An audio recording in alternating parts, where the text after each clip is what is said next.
Le 6 août 2022, veille de la célébration de l'an 62 de l'indépendance de la Côte d'Ivoire, le président de la République, Alassane Ouattara, a pris des mesures fortes dont celle de la décrispation du climat politique. Dans le souci de renforcer la cohésion sociale, le chef de l'État a dit avoir signé un décret accordant la grâce présidentielle à M. Laurent Gbagbo, ancien président de la République. Il a également demandé qu'il soit procédé au dégel de ses comptes et au paiement de ses arriérés de rente viagère.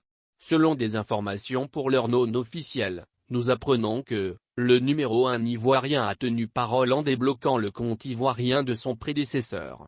Mais du côté du Parti des peuples africains de Côte d'Ivoire, PASI, dont nous avons joint un responsable pour confirmer ou infirmer cette information, il nous a fait savoir que le déblocage du compte bancaire de Laurent Gbagbo n'est pas leur préoccupation. Mais, l'entrée du PASI au sein de la commission centrale de la CEI, comme l'a stipulé les conclusions du dialogue politique, par conséquent, la reprise des élections des commissaires régionaux de la CEI.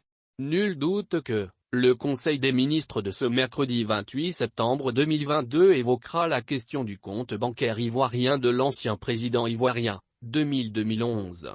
Le 6 août 2022, veille de la célébration de l'an 62 de l'indépendance de la Côte d'Ivoire, le président de la République, Alassane Ouattara, a pris des mesures fortes dont celle de la décrispation du climat politique. Dans le souci de renforcer la cohésion sociale, le chef de l'État a dit avoir signé un décret accordant la grâce présidentielle à M. Laurent Gbagbo, ancien président de la République.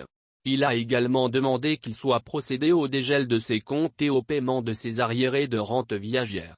Selon des informations pour l'heure non officielles, nous apprenons que le numéro 1 ivoirien a tenu parole en débloquant le compte ivoirien de son prédécesseur. Mais du côté du Parti des peuples africains de Côte d'Ivoire, PASI, dont nous avons joint un responsable pour confirmer ou infirmer cette information, il nous a fait savoir que le déblocage du compte bancaire de Laurent Gbagbo n'est pas leur préoccupation. Mais, l'entrée du PASI au sein de la commission centrale de la CEI, comme l'a stipulé les conclusions du dialogue politique, par conséquent, la reprise des élections des commissaires régionaux de la CEI. Nul doute que le Conseil des ministres de ce mercredi 28 septembre 2022 évoquera la question du compte bancaire ivoirien de l'ancien président ivoirien, 2000-2011.